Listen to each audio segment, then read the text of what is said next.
ఏపీలో లేడీ డాన్లు పెరిగిపోయారు. వారి తోక కట్ చేస్తానంటూ CM Chandrababu Naidu mass warning ఇచ్చారు.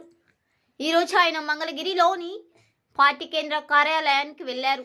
ప్రజల నుంచి వినతులు స్వీకరించారు. అనంతరం మీడియాతో చిట్ చాట్గా మాట్లాడారు.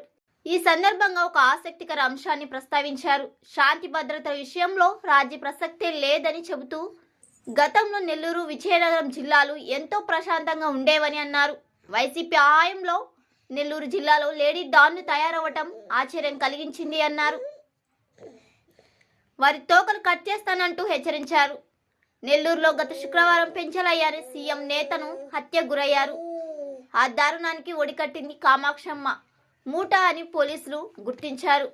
నెల్లూరు జిల్లాలో గతంలో నిడిగుండ అరుణ అనే మహిళ ఒక రిమాండ్ ఖైదీతో ఆసుపత్రిలో సన్నిహితంగా ఉంటూ వీడియో వైరల్ అయింది. ఆ తర్వాత ఆమె అరెస్ట్ కూడా అయింది. ఇప్పుడు కామాక్షమ్మ అనే మహిళ నేర సామ్రాజ్యానికి వెలుగులోకి వచ్చింది. ఆమె చేసిన అరాచకాలకు 4 రోజుల కిందట స్థానికులు ఆమె ఇంటికి కూడా కూల్చేశారు. కామాక్షమ్మకు వైసీపీ అండదండలు ఉన్నాయని అనుకుంటున్నారు. దీనిపైన సీఎం చంద్రబాబు నాయుడు ఈరోజు ప్రత్యేకంగా మాట్లాడారు.